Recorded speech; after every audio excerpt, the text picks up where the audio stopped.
रिहाइशगाह पर जब मौलाना फजल रहमान से मिलने वफाकी हुकूमत का वक्त पहुंच चुका है। कौमी असम्बली की सूरत हाल से अक्सा हमारी नुमाइंदा हमें अपडेट करेंगी। अक्सा खुर्शीद से जानेंगे और दीगर डिटेल्स हासिल करेंगे। ब्यूरो चीफ इस्लामाबाद हमारे साथ तारिक चौधरी भी मौजूद हैं, उनसे जानते रहेंगे। नवीद, एक दफा फिर आपसे जानना चाहेंगे, जिन व्यूअर्स ने हमें अभी ट्यून इन किया है कि ये जो 20 शिके हैं आज पेश किए जाने का जिनका इम्कान है, इसमें कौन कौन सी शिके शामिल हैं? जी बिल्कुल, जजा तरमीम में 20 से ज्यादा शिक्के शामिल हैं। जराये का कहना है कि इसमें 63A, 51, 175, 187, 183, 184, 185, 186 शामिल हैं। ये तमाम शिक्के हैं। इसके साथ इनमें मैं आसान सवाल बताता चलूँ कि बलूचिस्तान असेंबली में नुमाइंदगी जो है उसको बढ़ाकर 65 से 81 किया जा रहा है, 81 किया जा रहा है। मुनर्रफ अराकीन का वोट है वो काउंट होगा, ये 63A भी शामिल है। इसके साथ आईनी अदालत से मुतल्लिक जो है वो भी शेख शामिल की जा रही है, तरमीम शामिल की जा रही है। आईनी अदालत 5 रुकनी होगी जिसके चीफ जस्टिस होंगे और 4 मेंबर्स हुकूमत उनका तयन करेगी। हाई कोर्ट के जजेस को एक से अदालत से दूसरी हाई कोर्ट में जो है ट्रांसफर किया जा सकेगा। तो हुकूमत जो है 5 जजेस में से चीफ जस्टिस पाकिस्तान तैनात करेगी। और इसके साथ ये भी है कि हाई कोर्ट के जो जजेस हैं और सुप्रीम कोर्ट के जजेस की जो तैनाती है वो judicial commission of parliament committee जो है उसको इकट्ठा किया जाएगा। पहले ये अलग अलग कमेटी थी, अब उनकी एक कमेटी बनाई जाएगी जो इसके ऊपर फैसला करेगी। तो इस तरह ये 20 के करीब तरमीम है। आइन का आर्टिकल 63, आर्टिकल 51, 175, 187, 184, 185, 186 जो है इनमें ये तरामीम शामिल हैं। और तरामीम के मुताबिक की जैसे पाकिस्तान का जो तकर्रर है, जो उसकी तैनाती है, 5 सीनियर सुप्रीम कोर्ट के जजेस की समरी वज़ीर को भेजी जाएगी, उसमें से की जाएगी। इसी तरह से आईनी अदालत कायम की जाएगी। आईनी अदालत जो है आइन के मुतल्लिक़ मामला तो उनके ऊपर अपील सुन सकेगी। तो आईनी अदालत के में चीफ जस्टिस और चारों जो रुकन होंगे उसकी तकर्री जो है वफाकी हुकूमत करेगी। इसके साथ ये भी बता चलूँ कि सुप्रीम कोर्ट और हाई कोर्ट की जजेस की तैनात के लिए जुडिशल और पार्लियामेंट्री कमेटी इकट्ठी की जाएगी। हाई कोर्ट के जजेस जो है उनको एक हाई कोर्ट से दूसरी हाई कोर्ट में ट्रांसफर किया जा सकेगा। तो ये 20 के करीब आईनी तरमीम है। ठीक है जी, हमारे साथ ही मौजूद रहिएगा। दीगर नुमाइंदगान भी हमें इस वक्त अपडेट्स देख रहे हैं। शौकत पराचा, आपकी जानिब आ जाते हैं।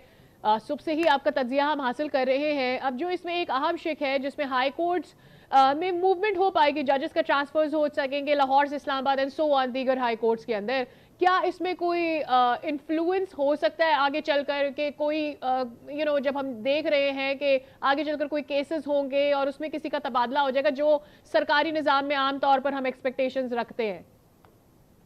देखे ना, पहले भी जजेस के तबादले होते हैं लेकिन एक सूबे के अंदर अंदर होते हैं। मसलन यहाँ इस्लामाबाद की मैं बात करूँ कि यहाँ एक जज सिपरा साहब हैं, ये पहले एडिशनल सेशन जज थे, फिर आजकल ATC के केस सुन रहे हैं। तो लेकिन अब जो नई चीज आ रही है वो ये है कि सूबों के अंदर जो है वो तबादले हुआ करेंगे। मसलन हाई कोर्ट लाहौर है, उसके जज को आप पेशावर हाई कोर्ट में तैनात कर सकेंगे अगर ये तरमीम एज इट इज पास होती है। तो ये विद इन प्रोविंस, मसलन Pindi Lahore high court Rawalpindi bench है, यहाँ अगर कोई जज साहब थे उनका भावलपुर हाई कोर्ट में बेंच में ट्रांसफर हो सकता है, होते रहे हैं, मुल्तान हो सकता है। लेकिन अब प्रोविंशियल बाउंड्री से निकाला जा रहा है। तो काइंड ऑफ जो एक फेडरल सर्विस के तौर पर जिस तरह सेक्रेटरीज या दीगर अफसरान दीगर सूबों में तैनात होते हैं, इस तरह का ये एक अरेंजमेंट है। इसमें इन्फ्लुएंस तो अगर उसका एलिमेंट देखा जाए तो फिर विद इन एक प्रोविंशियल बाउंड्री में जो पोस्टिंग हो रही है, अगर वहाँ इन्फ्लुएंस हो सकता है तो फिर कहीं और भी इन्फ्लुएंस हो सकता है। या अगर उस पर्टिकुलर जो प्रोविंस है उसके अंदर इन्फ्लुएंस नहीं हो सकता तो फिर बाहर भी कहीं इन्फ्लुएंस नहीं हो सकता। तो चीजें रिलेटिव हैं और उसी तनाजुर में ये जो काम है आगे बढ़ रहा है। ठीक है शौकत पराचा, आपका एक कैजुअल वे है एनालाइज करने का और ओपिनियन देने का, एंड आई एम श्योर उससे बहुत सारी जो मिसअंडरस्टैंडिंग्स हैं वो क्लियर हो जाती है। मेरा अगला सवाल आपसे होगा, लेकिन उससे पहले जरा जान लेते हैं कि मौलाना फजल रहमान की रिहाइशगाह पर क्या हो रहा है। आप हमारे साथ ही मौजूद रहेगा, आपके पास मुझे वापस आना है। अफजल, ये बताइएगा कि मैं तो और मेरे ख्याल में सारे व्यूअर्स यही इंतजार कर रहे होंगे कि यहाँ कोई मूवमेंट हो तो शायद हम ये डिसाइड कर सके कि कौमी असम्बली का इजलास कितनी देर में शुरू होना है। तो क्या पता चला है? हाँ जी, देखें बिल्कुल दुरुस्त फरमाया आपने कि तमाम तर जो इस वक्त सियासी सरगर्मियों का इस वक्त महवर है कौमी असम्बली का इजलास होने से कबल, वो मौलाना फजल रहमान की रिहाइश गाह है। और ज़राए की जानिब से बताया गया है कि मौलाना फजल रहमान की सरबराही में जो PTI की पार्लिमानी जो JUFA की पार्लिमानी पार्टी का जो इजलास है वो ख़त्म हो चुका है। और इस हवाले से जो तरमीम शुदा मसवदा हुकूमत की जानिब से JUFA की क़यादत को दिया गया था, उस पर JUFA के लीगल टीम की जानिब से तमाम शुरा को आगाह किया गया। ख़ास तौर पर कौमी असम्बली और सेनेट में नुमाइंदगी करने वाले जो अरकान जो पार्लियामेंट है उनको तफसीली तौर पर आगाह किया। और मौलाना फजल रहमान की हवाले से भी ज़राए की जानिब से बताया गया, उन्होंने भी खुलकर अपने जो ख्यालात हैं, जो गुज़श्ता रोज़ से जो हुकूमती क़यादत के साथ जो बातचीत जारी रही, ख़ास तौर पर पीपल्स पार्टी के चेयरमैन बिलावल भुट्टो के साथ जो मुलाकात की गई, उसके बाद जो हिकमत अमली मुरतब की गई है, उसके हवाले से भी मौलाना फजल रहमान ने अपनी पार्लिमानी लीडरशिप को जो है वो आगाह किया। और ज़राए ये बता रहे हैं चूँकि पार्लिमानी पार्टी का इजलास ख़त्म हो चुका है, तो अब जो है जो हुकूमती वफ़द जो सेनेटर इसहाक़ डार जो नायब वज़ीर आज़म हैं, उनकी क़यादत में जो 3 रुकनी वफ़द जो इस वक्त मौलाना फजल रहमान की रिहाइशगाह पर मौजूद था, उनके साथ अब उनकी मुलाकात हो रही है। उस वफ़द में वज़ीर दाखिला मोहसिन नकवी और वज़ीर कानून व इंसाफ आज़म नज़ीर ताड़र हैं, वो मौजूद है। और मौलाना फजल रहमान की जानिब से गुज़श्ता 24 घंटों के दौरान जो बैकडोर राब्ते और जो बराह रास्त राब्ते किए गए, तो उसमें जो तजावीज़ दी गई थी इस आइनी तरमीम में हवाले से, जो अपने रिकमेंडेशंस मौलाना फजल रहमान ने हुकूमती लीडरशिप के हवाले की गई थी, उस पर जो हुकूमती लीडरशिप जो अपना जवाब लेकर आई है कि कौन सी चीज़ें फौरी तौर पर काबिल अमल हैं, उस हवाले से मौलाना फजल रहमान को आगाह किया जाएगा। और साथ साथ जिन इशूज़ के ऊपर अभी अमल दरामद नहीं हो सकता, उस पर भी मौलाना फजल रहमान को ऑन बोर्ड लिया जाएगा। जिसके बाद यही का भी इम्कान ज़ाहिर किया जा रहा है कि मौलाना फजल रहमान के जो है इस मुलाकात ख़त्म होने के बाद जो है वो अपने हतमी फ़ैसले से जो है वो आगाह करेंगे कि आया इस आइनी तरमीम के हवाले से JUFA जो है पार्लियामेंट में हुकूमत का साथ देने जा रही है या फिर अपोजिशन में रहने का उन्होंने फ़ैसला किया है। लेकिन ज़्यादा कभी इम्कान जो हमारे ज़राए हैं उनकी जानिब से यही बताया जा रहा है कि मौलाना फजल रहमान जो है इस तमाम मामलात के हवाले से जो है अब से कुछ देर के बाद अपने पार्लिमानी लीडरशिप के साथ जो है पार्लियामेंट हाउस भी जाएंगे। और जो तमाम लीडरशिप है जो इस वक्त पार्लियामेंट में मौजूद है, मुझे अफजल जावेद तजस्सुस इस बात का है कि कहाँ कोई कसर रह गई है जहाँ पर मौलाना फजल रहमान को मनाने के लिए इस वक्त वफाकी हुकूमत या फिर हुकूमती वफ़द के अरकान जो है यहाँ पर पहुंचे हुए हैं। कौमी असम्बली की क्या सूरत हाल है, अक्सर आपसे जान लेते हैं। लग नहीं रहा कि कुछ डिफरेंट सिचुएशन है, क्योंकि अभी तक मेरे ख्याल में मुशावरतें हो ही रही हैं, मुलाकातें जारी हैं। कब तक इजलास शुरू होगा?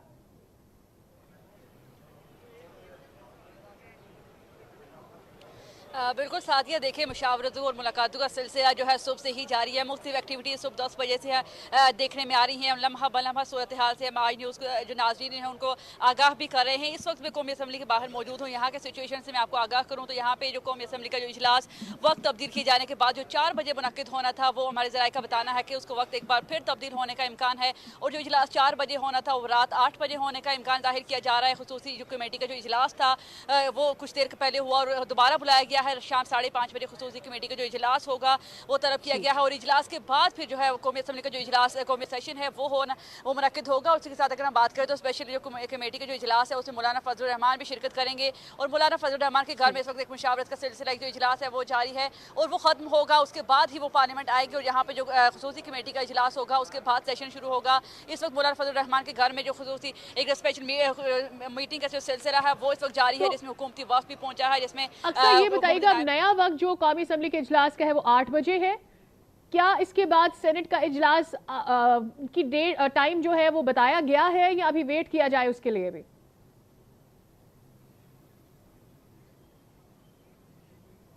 बिल्कुल साथ ही एक्सपेक्ट यही किया जा रहा है कि शायद उसके जो वक्त है उसमें एक बार फिर जो चेंजेस किए जा सकते हैं मुतवक्के हैं, क्योंकि जो सेनेट का इजलास है वो उससे कब जो है 4 बजे होना था उसके वक्त चेंज करके शाम 7 बजे कर दिया था। और अब जो है क्योंकि कौमी असम्बली का इजलास है वो 8 बजे होने का इम्कान है, क्योंकि खुसूसी कमेटी जो इजलास है वो 5:30 बजे तलब कर लिया गया है। और अब कुछ नहीं कहा जा सकता कि सेनेट का जो इजलास यानी जो अगर सिंपल मैथ्स में करने की कोशिश करूँ, पहले 4 बजे कौमी असम्बली का था, 7 बजे सेनेट था, अब अगर 8 कौमी असम्बली है तो मुमकिन है 11 बजे सेनेट का इजलास हो सकता है कि इसे आज मुलतवी कर दिया जाए। क्या ये भी पॉसिबिलिटीज में है? ये भी जानेंगे। हम एक दफ़ा फिर से ज्वाइन करते हैं शौकत पराचा, आपके पास आते हैं। आप मुझे बता रहे थे कि अगर प्रोविंस टू प्रोविंस ट्रांसफ़र हो रहे हैं तो इससे पहले सूबों के अंदर भी तो ट्रांसफ़र्स होते रहे हैं। इस वक्त जो बलूचिस्तान असेंबली की सिचुएशन है उसको किस तरह से देख रहे हैं? जो हमने खबर ब्रेक की है कि उनकी तादाद को इजाफा करके अब 81 कर दिया गया है।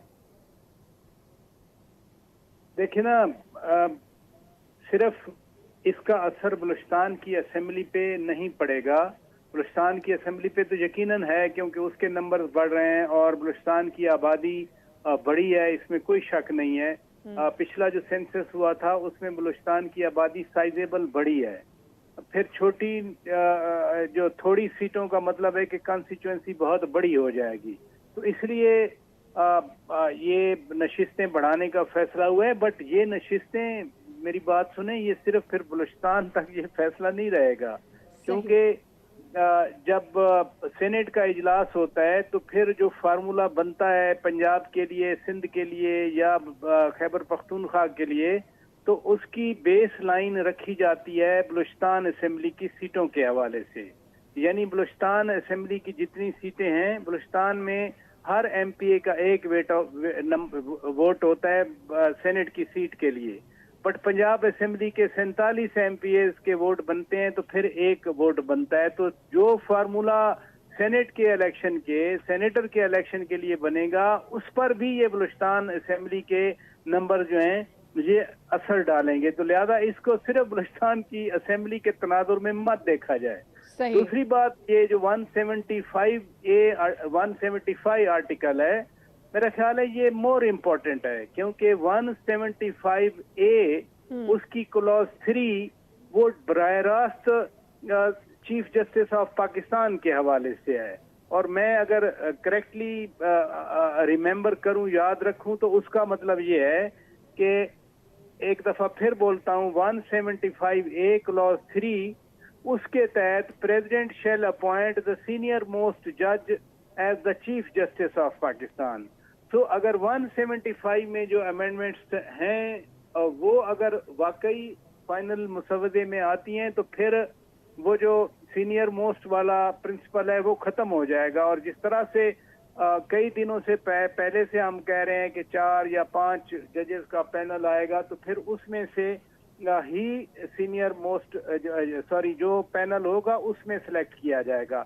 लेकिन उसमें अभी तक जो क्लैरिटी नहीं आई, वो मेरे ख्याल में मैं आपके सामने रख देता हूं, आपके थ्रू व्यूअर्स के सामने, कि अभी तो प्रेसिडेंट अपॉइंट करेंगे सीनियर मोस्ट, यानी उसमें किसी का कोई डिस्क्रेशनरी पावर नहीं है, किसी का प्रेरोगेटिव नहीं है कि जो सीनियर मोस्ट हैं उसकी डेट ऑफ बर्थ के हिसाब से आप उसको अपॉइंट कर देते हैं, वो दूसरे दिन ऐवान सदर में आके हल्फ ले लेते हैं। ठीक। अब अगर 5 का पैनल आता है तो जजेस की तैनाती तो जुडिशल कमीशन और पार्लिमानी पार्टी करती है, तो क्या 5 का पैनल जुडिशल कमीशन में जाएगा, पार्लिमानी पार्टी में जाएगा, या फिर किसी की डिस्क्रिशन होगी, जो कि in case of army chief prime minister की होती है कि एक पैनल आता है और prime minister picks one of them.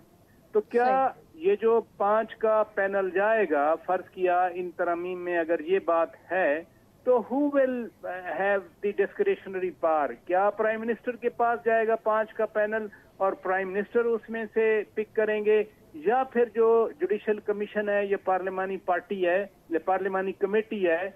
अब एक प्रपोजल ये भी है इन तरामीम में कि जो parliamentary committee for appointment of जजेज है, जो कि इस वक्त टीथलेस है, पावरलेस है, इफ्तिखार चौधरी ने वो सारी पावर जो है जुडिशल कमीशन के पास भेज दी थी, तो जुडिशल कमीशन और पार्लियामेंट्री कमेटी को मर्ज कर लिया जाए और वो एक ही एंटिटी बन जाए, जिसमें यानी 9 मेंबर्स हैं इस वक्त जुडिशल कमीशन में, जिसकी सरबराही तो चीफ जस्टिस ऑफ पाकिस्तान करते हैं, लेकिन उसमें 4 सीनियर मोस्ट जजेस प्लस एक जो है रिटायर्ड जज ऑफ द सुप्रीम कोर्ट, और उसमें law minister, attorney general of Pakistan और सेक्रेटरी लॉ होते हैं। लेकिन इसमें अगर जुडिशल कमीशन के पास उन 5 में से एक की तैनाती का अगर उसके पास भेजा जाए तो एक बड़ी कबाहत बनेगी। यानी अगर 5वें नंबर वाले को चीफ जस्टिस बनाना है, तो जो 4 सीनियर मोस्ट जजेस हैं, क्या अपने से जूनियर को चीफ जस्टिस बनाकर अपने से जूनियर के अंडर फिर वो सर्व करेंगे? ये अभी मेरे लिए ये जब हतमी मसौदा और आएगा, शौकत पराचा, अगर ऐसा हो गया तो फिर माहौल क्या होगा? नहीं, ऐसा हो गया तो यही तो मैं सवाल आपके सामने रेज कर रहा हूं ना। अगर ऐसा हो गया तो ऐसा फिर क्यों होगा? क्योंकि आप 4 सीनियर जजेस से एक जूनियर जज को उनका बॉस बना रहे हैं। ट्रू। क्योंकि फिर जो कमेटी, जैसे प्रैक्टिस एंड प्रोसीजर एक्ट के अंडर 3 रुकनी कमेटी बनती है कोई भी केस फिक्स करने के लिए या सुओ मोटो नोटिस लेने के लिए, तो 5वें नंबर का जूनियर जज as a chief justice of Pakistan preside over करेगा 2 अदर जजेस जो कि सीनियर होंगे उससे। तो इस कबाहत को मैं उम्मीद करता हूं यकीनी तौर पर जो इस वक्त प्रपोजल बना रहे हैं वो देख रहे होंगे, और इस वजह से मैं सोच रहा हूं कि शायद जो तैनाती के लिए जजेस की तैनाती का जुडिशल कमीशन है या पार्लिमानी कमेटी है, फिर चीफ जस्टिस की 5 जजेस में से जो डिस्क्रिशनरी तौर पर एक की तैनाती होगी वो शायद फिर प्राइम मिनिस्टर को भेज दी जाए, क्योंकि सदर के पास नहीं भेजी जा सकती। सदर बाउंड है आइन के आर्टिकल 41 के तहत के president has to act on the advice of the prime minister. तो 5 जजेस का अगर एक पैनल बनेगा तो वो बराह रास्त सदर के पास नहीं जा सकता। प्राइम मिनिस्टर की एडवाइस का मतलब है कि फिर प्राइम मिनिस्टर तो एक बंदे की एडवाइस देंगे ना कि ये देखें जी इनको तैनात कर दिया जाए। तो सदर तो महज जैसे आर्मी चीफ की तैनाती की एडवाइस प्राइम मिनिस्टर ऑफिस से जाती है, एक बंदे की तैनाती होती है। तो ये क्या अरेंजमेंट है? क्योंकि इन मुजवजा जो आर्टिकल्स में तरमीम है उनमें 175 भी है, और मोस्ट इससे पहले जब आरिफ अलवी साहब सदर थे, पीडीएम की हुकूमत थी, हमने देखा तजावीज उस वक्त जब वजीर आजम या शहबाज शरीफ थे पीडीएम की हुकूमत में गई और सदर आरिफ अलवी उन्हें फौरी तौर पर एक्सेप्ट नहीं किया। उसके बाद ऑर्डिनेंस या सो वन और चीजें होती रही, हमने वो भी होती हुई देखी। क्या समझा जाए कि power will be more in hands of prime minister of Pakistan from now on as far as judiciary is concern? नहीं, वो जो आप आरिफ अलवी साहब डॉक्टर साहब वापस भेजते थे वो लेजिस्लेशन के हवाले से है। वो 75 आर्टिकल है। 75 आर्टिकल का 10-10 का प्रिंसिपल है कि 10 डेज में वो इधर से भेजना है, 10 डेज में जो है उन्होंने रखना है या वापस भेजना है।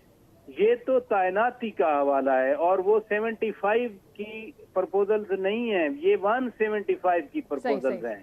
क्योंकि मोस्ट कंट्रोवर्शियल जो चीज जिसको अपोजिशन लेके फिर रही है कि जी ये सारी तरामीम का मकसद सिर्फ एक है कि किसी तरह चीफ जस्टिस काजी फायद ईसा साहब को और मिल जाए वक्त के वो मजीद 3 साल के लिए या 2 साल के लिए जितना भी वो इस तरामीम में टेन्योर बढ़ाना है, और टेन्योर नहीं बढ़ाना बल्कि एज बढ़ानी है। तो मैं खास तौर पर चूंकि वो सारा तनाजे की जड़ है तो मैं इसलिए एक्सप्लेन कर रहा था कि अगर तो ये फार्मूला तय पाता है, फर्ज किया आप एज नहीं बढ़ाते, 68 नहीं करते, आप सिर्फ फार्मूला चेंज कर देते हैं कि जी सीनियर मोस्ट वाला फार्मूला इसको डिस्कार्ड किया जाए और 5 या 4 बंदों का पैनल जो है वो भेज दिया जाए जो ऑनरेबल जजेस हैं सुप्रीम कोर्ट के, उनमें से एक की तैनाती की जाए। मैं सिर्फ इस पॉइंट को एक्सप्लेन कर रहा था क्योंकि that is the most controversial thing. सही आपके पास दोबारा आएंगे शौकत पर आचा, हम जरा अपडेट्स हासिल कर लेते हैं। नवीद अकबर की जानिब दोबारा जाएंगे। नवीद अकबर ये बताएगा, चंद मिनट पहले आप ही ने ब्रेक किया कि 20 शिकों के साथ ये तरमीम आज कौमी असम्बली में आईनी तौर पर पेश किए जाने का इम्कान है। ये बताइए कि अब इस वक्त अहम तरीन इंसाइट क्या आ रही है आज पेश की जाने वाली इस तरमीम की?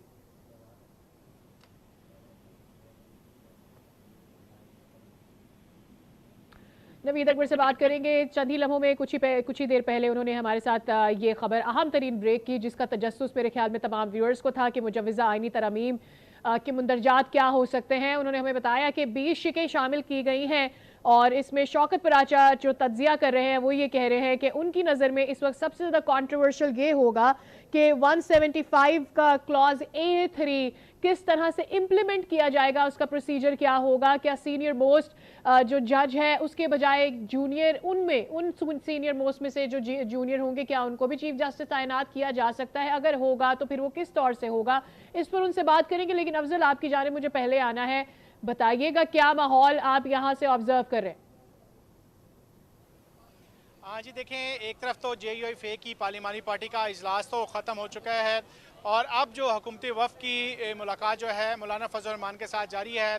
हुकूमती वफ़द जिसकी क़ियादत नायब वज़ीर-ए-आज़म सेनेटर इस्हाक़ डार कर रहे हैं, वज़ीर दाखिला मोहसिन नकवी और वज़ीर क़ानून आज़म नज़ीर तारड़ जो है इस मुलाकात में मौजूद हैं। साथ साथ JUIF की पार्लिमानी पार्टी का वफ़द भी इस मुलाकात का हिस्सा है और ज़राए की जानिब से बताया जा रहा है कि जो तजावीज़ मौलाना फजल रहमान की जानिब से हुकूमत तक पहुँचाई गई थी, उनमें से जितनी काबिल अमल तजावीज़ जिस पर हुकूमत अमल दरामद कर चुकी है, उस हवाले से हुकूमती वफ़द जो है मौलाना फजल रहमान को आगाह करने पहुँचा है और जिन तजावीज़ पर अभी तक अमल दरामद नहीं किया गया है उनके हवाले से यकीन दहानी करवाई जा रही है कि वो मुस्तकबिल करीब में उन तजावीज़ पर भी अमल दरामद करवा दी जाएगी। तो लिहाजा हुकूमती वफ़द इस वक्त कन्विंस करने में लगा है मौलाना फजल रहमान को कि वो जल्द से जल्द जो है आइनी तरमीम के हवाले से अपनी हमायत के हवाले से ऐलान कर दे, ताकि अब से जो सुबह 11:30 बजे कौमी असम्बली का इजलास शुरू होना था, अब शाम के 5:30 बज चुके हैं। तकरीबन 6 घंटे से ज़ायद का वक्त गुजर चुका है और ये कौमी असम्बली का इजलास जो है कि शुरू होने का नाम नहीं ले रहा और 8 बजे का अब नया वक्त बताया जा रहा है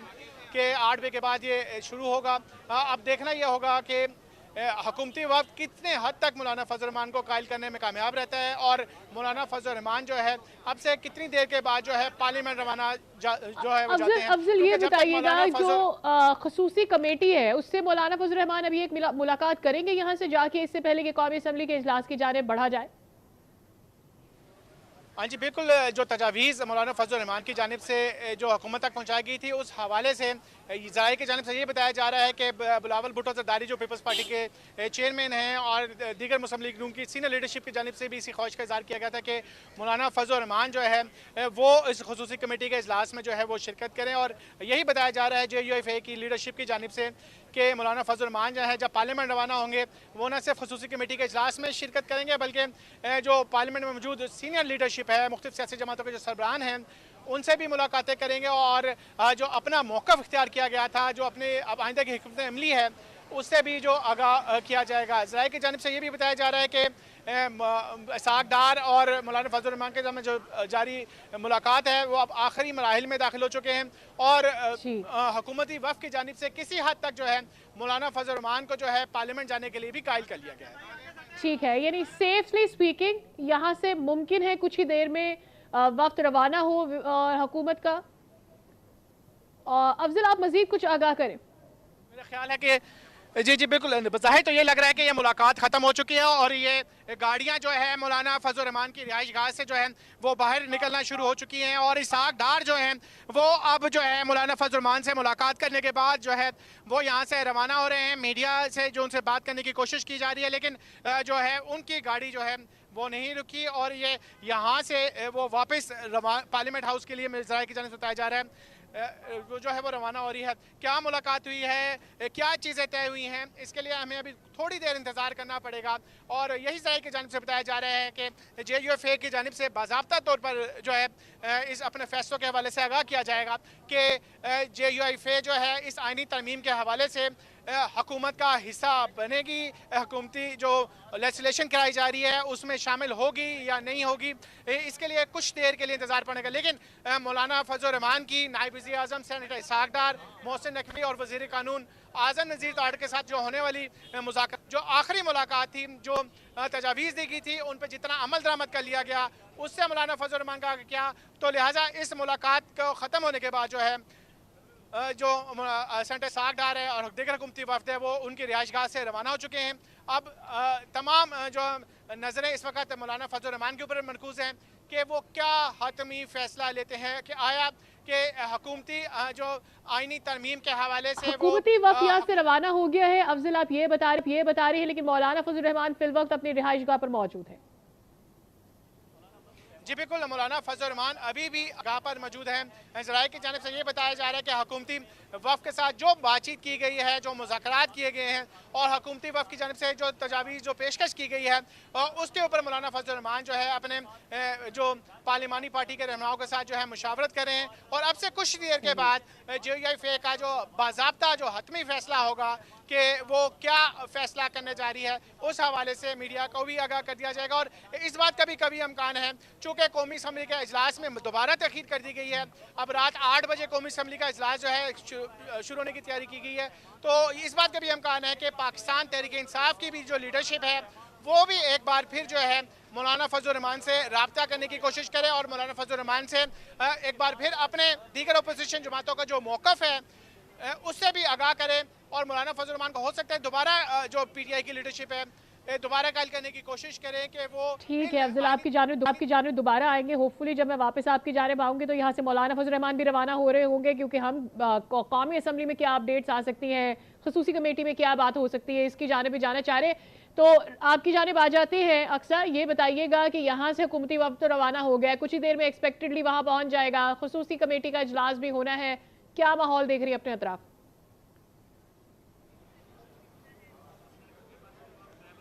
बिल्कुल जी, सादगिया जो हुकूमती वक्त है वो वहाँ से रवाना हो चुका है। और चूँकि जो खसूसी कमेटी का जो इजलास था वो 5:30 बजे का उसके लिए वक्त दिया गया था और तमाम तर अरकान को आगाह भी कर दिया गया था। तो इसी हवाले से मैं देखा कि खसूसी वक्त जो है 3 रुकनी जो वक्त था मौलाना से मुलाकात के लिए गया था, वहाँ से रवाना हो चुका है और कुछ ही देर में वो यहाँ पहुँच जाएगा और जो इजलास का जो बाकायदा आगाज़ हो जाएगा। और यहाँ पे ये भी जराए का ये भी बताना है कि जो मौलाना फजल रहमान हैं वो भी इजलास में शिरकत करेंगे और पीपल्स पार्टी के चेयरमैन जो है बिलावल भुट्टो वो खसूसी इजलास में शिरकत करेंगे। और इसी के हवाले से जो कि खसूसी जो कमेटी का जो इजलास है वो कौमी असम्बली के इजलास से पहले ख़त्म होगा। और इस चीज़ का इम्कान जाहिर किया जा रहा है कि कौमी असम्बली का जो इजलास है वो 8 बजे शुरू हो सकता है ज़राए के मुताबिक। और उसी हवाले से जो सेनेट का जो इजलास है उसके लिए भी वक्त दिया गया था शाम 7 बजे का। उस हवाले से हम ये देख रहे हैं यहाँ पे सेनेटर्स भी पहुँचने शुरू हो गए हैं। यहाँ आपसे कुछ लम्हात पहले यहाँ पे बैरिस्टर PTI के बैरिस्टर अली ज़फ़र यहाँ पहुँचे हैं और दीगर सेनेटर्स भी यहाँ से पार्लियामेंट हाउस जो है पहुँच चुके हैं। और जो अब ये देखना ये होगा कि आया सेनेट का जो इजलास है वो वक्त पर शुरू हो सकता है या उसके जो टाइम है उसमें भी मज़ीद डिले देखा जाएगा। लेकिन जो खसूसी कमेटी का जो इजलास है वो अब से हुकूमती वफ्द के यहाँ पहुँचने के बाद अब से कुछ देर बाद यहाँ शुरू हो जाएगा। अच्छा, अक्सर ये बताइएगा कि PTI के अरकान तो ये कह चुके हैं कि वो वोटिंग का हिस्सा नहीं बनेंगे, क्या उनकी इस वक्त एक्टिविटी नजर आ रही है आपको यहाँ पर?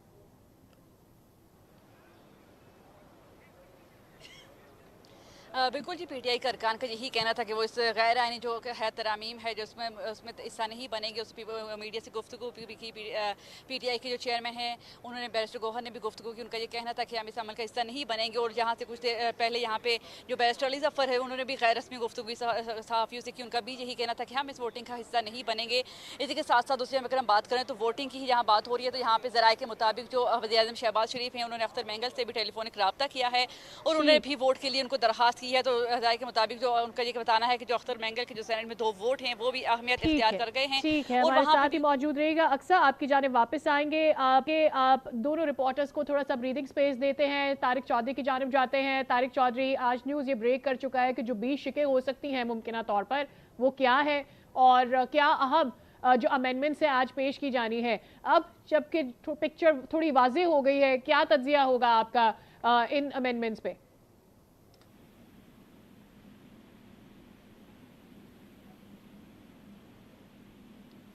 जी तारिक चौधरी, क्या आप हमें सुन सकते हैं? तारिक चौधरी से बात करेंगे इस पर। जी तारिक चौधरी, जानना ही चाहते हैं कि अब तो आज न्यूज़ पे ब्रेक हो गया है, 20 शिकें शामिल हैं आज की ये जो आईनी तरमीम है इसमें, और अहम जो आपसे बताए आप ये बताएंगे बल्कि अपने तज्जिए में कि आप क्या समझते हैं इसमें अहम तरीन जो अमेंडमेंट्स हैं वो आपकी नज़र में क्या है और उस पर फिर आपका तज्जिया क्या है? देखिए जी, उसमें जो अब तक में चीजें आई हैं, एक जो प्रपोज पैकेज तैयार किया है उसमें 2-3 चीजें तो बड़ी अहम है और पॉजिटिव भी है। मसलन ये जो कहा जा रहा है जी कि बलूचिस्तान की सीटें जो है उनमें इजाफा कर दिया जाएगा, तो बहुत अच्छी बात है। इतना बड़ा सूबा है, उसकी कौमी असम्बली की टोटल 15 सीटें थी, जबकि उसकी सूबाई असम्बली की सीटें जो थी वो 61 या 62 थी। तो अगर उनको 81 कर दिया जाएगा और कौमी असम्बली की सीटों में इजाफा हो जाएगा तो डेफिनेटली सूबे के अवाम की नुमाइंदगी जो है सूबे में और मरकज में बढ़ जाएगी, तो बड़ी इंपॉर्टेंट चीज़ है। इसी तरह ये कहा जा रहा है कि जो 63A है उसके हवाले से अगर उसमें अमेंडमेंट कर ली जाए और उसमें क्लैरिटी आ जाए कि गुज़श्ता 2-3 साल में कई पॉलिटिकल इवेंट ऐसे हुए जहां पर जब उसकी तशरीह का मामला आया तो किसी न किसी को उससे बड़ा शदीद इख्तलाफ हुआ, खासतौर पर जब पंजाब असम्बली में हमजा शहबाज शरीफ साहब के हवाले से वोटिंग होनी थी। तो उस वक्त कोर्ट ने कहा कि जो लोग किसी और पार्टी के लोग हैं वो अगर वोट देंगे तो फिर उनका वोट काउंट नहीं होगा। एक तो ये बड़ी इंपॉर्टेंट चीज़ है। इसी तरह तो जजों की अपॉइंटमेंट के हवाले से अहम चीज़ें हैं, अगर उसको शामिल कर लिया गया है और जुडिशल कमीशन का जो क्याम है, जुडिशल कमीशन के इख्तियारात हैं उस हवाले से उसको एड्रेस किया जाएगा। इसी तरह जजों की तकरीरी के हवाले से जो पार्लियामानी कमेटी से पहले बैठती थी और वो रिकमेंड करती थी फाइनल, तो उसकी हैयत में और उसकी फॉर्मेशन में अगर जो तब्दीली आ जाएगी तो ये बड़ी इंपॉर्टेंट चीजें हैं। मेरा ख्याल है कि अब जो सुबह से एक स्टैंड ऑफ की कैफियत थी, अब आहिस्ता आहिस्ता मामला जो है उसके सोल्यूशन की तरफ जा रहा है। अभी थोड़ी देर बाद जो है जो दूसरी पार्लियामानी कमेटी है उसका इजलास होगा और उसमें इतराज यही है। वैसे तो तारिक चौधरी इस पर दोबारा आपकी जानिब आएंगे, इस पर बात करेंगे। हमें ज्वाइन किया है आबिद जुबैरी साहब ने, सदर सुप्रीम कोर्ट बार है। बहुत शुक्रिया आबिद साहब, आपने वक्त निकाला आज न्यूज़ के लिए। जानना ये चाहते हैं, आईनी तरमीम आज पेश की जा रही है, बहुत सारी अहम चीज़ें हैं, लेकिन जुडिशरी के मामले पर एक सीनियरिटी और अगर मुद्दत मुलाजमत यानी रिटायरमेंट का जो एज है उसे बढ़ा दिया जाए और फिर हाई कोर्ट्स के जो जजेस हैं उनका ट्रांसफर दूसरे सूबों में, किस तरह से देखते हैं इन तीनों को? बिस्मिल्लाहिर्रहमानिर्रहीम। मैं तो समझता हूँ कि ये आज जो तरमीम होने जा रही है ये आज़ाद अदलिया का जनाजा पढ़ा जाएगा, क्योंकि देखिए यही पहले हुआ करता था मार्शल लॉ जमाने में। हाई कोर्ट के जजों को एक कोर्ट से दूसरे कोर्ट्स में जजमेंट्स जो आई आप देखिए 90 की दिहाई में उन्होंने कहा ये ट्रांसफर ऑफ जजेस फ्रॉम एक कोर्ट से दूसरे कोर्ट ये अनकॉन्स्टिट्यूशनल होता है और ये आज़ाद अदलिया के खिलाफ है। आज़ाद अदलिया देखिए हमें मेंटेन करना है, उसके लिए जजों को ट्रांसफर ना करना और वो भी उनकी मर्जी के बगैर, तो ये तो एक बहुत ही गलत बात होगी कि आज एक कराची का एक जज है सिंध हाई कोर्ट को उसको उठा के बलूचिस्तान भेज दें क्योंकि आपको उसकी कोई जजमेंट पसंद नहीं। ये एक तरह से हमेशा इस्तेमाल हुआ था एक जज को सजा देने के लिए। तो ये चीज तो ये आज़ाद अदलिया की ये एक कील है उसके ताबूत में आज़ाद अदलिया के। फिर देखिए जो अभी तरमीम सुनने में आ रहे हैं कि सीनियर मोस्ट जज जो है वो चीफ जस्टिस नहीं होगा, 5 का पैनल होगा। हम जानते हैं वो किस जज को चीफ जस्टिस बनाना चाहते हैं, तो वो भी एक बड़ी गलत बात होगी। फिर वो अपनी मर्जी के जो समझते हैं कि उनके हक में फैसले कर रहे होंगे उनको चीफ जस्टिस बनाया जाएगा। ये भी एक जजमेंट जो आई थी सुप्रीम कोर्ट की कि सीनियरिटी का प्रिंसिपल भी आज़ाद अदलिया के लिए बहुत जरूरी है, तो वो भी आज दफन किया जाएगा। तो ये सारी चीजें अगर अदलिया में, और फिर एक सुनने में आ रहा है कि कॉन्स्टिट्यूशनल कोर्ट बन रहा है और कॉन्स्टिट्यूशनल कोर्ट जो हुकूमत उसको अपॉइंट करेगी उनको जजों की, जिसमें आप देखिए एक तरीकाकार दिया हुआ था जिसमें जुडिशरी का बड़ा रोल था जजों के अपॉइंटमेंट। अगर हुकूमत अपने हाथ में ले रही थी तो अपने मर्जी के जज बनाएगी, तो कॉन्स्टिट्यूशनल कोर्ट में अगर उनकी मर्जी के जज होंगे तो आप देख लीजिए कि वहां कहाँ से इंसाफ मिलेगा किसी को, क्योंकि आर्टिकल 184 या बाकी केसेस वहां जाएंगे। तो उसमें फिर समझता हूँ कि ये कॉन्स्टिट्यूशनल पैकेज नहीं है, ये आज आज़ाद अदलिया को तबाह बर्बाद किया जा रहा है। ठीक, आप समझते हैं कि इस पर क्या जजेस को भी तहफ़्फ़ुज़ात हो सकते हैं? कुछ दिन पहले हमने देखा चीफ जस्टिस साहब की जानिब से ये कहा गया कि मुझे एक्सटेंशन नहीं चाहिए, वजाहत की उन्होंने कहा मुझे वो वराआत भी नहीं चाहिए जो इस वक्त मेरे पास हैं, ये आवाम के इस्तेमाल में आना चाहिए तमाम तर पैसा। तो क्या दीगर जजेस की भी यही सोच होती है? इस वक्त क्या माहौल है? के ऊपर जो चीजें वो ले ना लें वो उनके उससे आवाम को कोई फर्क नहीं पड़ता। जो फैसले उन्होंने करने होते हैं उससे फर्क पड़ता है, और जो उन्होंने फैसले किए और अगर आज इस फैसले को वो एंडोर्स करेंगे चीफ जस्टिस साहब तो वो भी उनके साथ शामिल हो जाएंगे मैं समझता हूँ। क्योंकि आज़ाद अदलिया का मतलब ये नहीं कि आइन में जो तरमीम की जाए, ये वही चीफ जस्टिस साहब हैं जब 21वीं तरमीम में उन्होंने उसको सेट असाइड किया, उन्होंने कहा कि ये इस तरह के जो अमेंडमेंट्स होते हैं अगर वो आज़ाद अदलिया के खिलाफ बात जाती है तो उनको सेट असाइड किया जा सकता है। उनका अपना फैसला है 21वीं तरमीम का जस्टिस फाइद ईसा का, वो शायद उनको आई होप उनको याद हो कि उन्होंने इस तरह के। लेकिन ये तरमीम असेंबली से होनी है, सेनेट में जाएगा, जुडिशरी का डायरेक्टली इस पर कोई से है नहीं, तो फिर क्या करेंगे? इस वक्त जुडिशरी क्या कर सकती है जो आप कह रहे हैं कि उनकी जानिब से इसको एक्सेप्ट ना किया जाए? लेट्स से देखिए हमारे आइन के तहत जुडिशरी का अपना एक मुकाम होता है, अपना एक रोल होता है, जुडिशियल पावर उसके पास होती है, वो फैसला करना के